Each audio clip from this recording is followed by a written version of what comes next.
We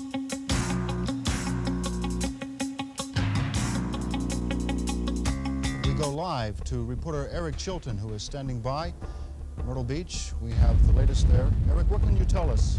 Well, Wayne, right now, I'm sure you can see this. The wind When is you really ask what's the biggest memory for me, it's obviously Hugo. I mean, I'm from Mount Airy, North Carolina, which if anybody's an Andy Griffith trivia buff, that's Mayberry.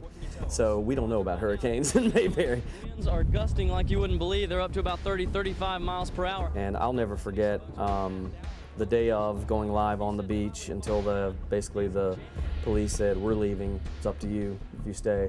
I remember we were in the dead bullseye center of the path at like, I want to say, 5 in the afternoon. And #1 destination now, Hurricane Hugo's prime target area, according to the National Hurricane Center in Miami, Florida, is our own backyard, Myrtle Beach, South Carolina. We're now #1.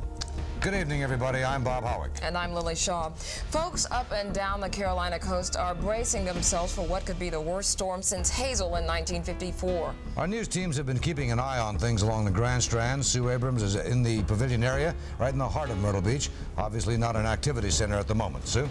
That's exactly right, Bob. Well, just since the last half hour has elapsed since we last talked, the winds have picked up dramatically. It's about, I would say, 40, 50 mile-an-hour winds. Remember, we had masts tied off. We had ropes tied to all that rope I had. We had trucks pulled up at 3 different areas and actually made like guy wires to hold the mast while we did that last live shot. And Sue, everybody has been asked to pull out down there. That's right. We're one of the few remaining people down on the Grand Strand. And I got to do a satellite feed with Dr. Bob Sheets. It was the coolest thing ever. We'd never done a satellite talkback. You know, ooh, that's so cool. Dr. Sheets is actually on the air with me. And now that happens. Anytime there's a hurricane. Tell us about Hugo. It's grown this afternoon. How big is he now? Well, indeed it has grown because it's gotten a little larger. The eye has sort of tightened up and the winds have increased. Now we're looking at Category 4 hurricane. As it tore into Charleston at midnight, we were trying to stay on the air. The eye of the storm is now covering Charleston, South Carolina. But then at some point, they shut down the power grid. So everyone in Carolina went dark. We've been through small tropical storms.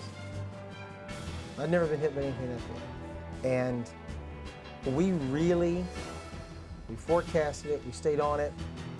Our competitors pulled everybody out of the beach. So for those of us who were here at the time, it was very much a defining moment for us. And we were driving over right over here, the waterway at Waccamaw Pottery when it was there, and the live truck went up on 2 wheels, and that was probably the scariest I'd ever been. That shot that we use of driving up into Garden City and you can see through the Kingfisher and Sam's Corner, everything's devastated. And we took a right and there were just blocks and blocks of nothing but sand dunes where houses were. Hugo did extensive damage all along the Grand Strand, but folks in the south end, like here at Garden City, took the brunt of the storm. And I was the first media in for the whole country for Hugo in Myrtle Beach. And we went from North Myrtle Beach to Myrtle's Inlet and shot incredible stuff.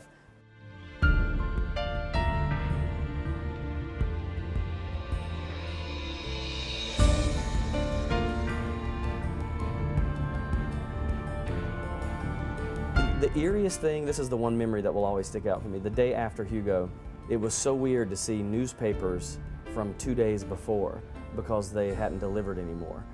There were people who were without power for weeks on end. And so people would actually drive up to the TV station and said, we've seen no coverage. Can we come in and just watch your newscast? Just hours after the vicious attack, soft rolling waves cover the beach sand, almost gentle. Certainly not a reminder of the crushing blows that rolled ashore during the dark early hours of Friday. And ahead, the giant task of trying to put lives and property back in order.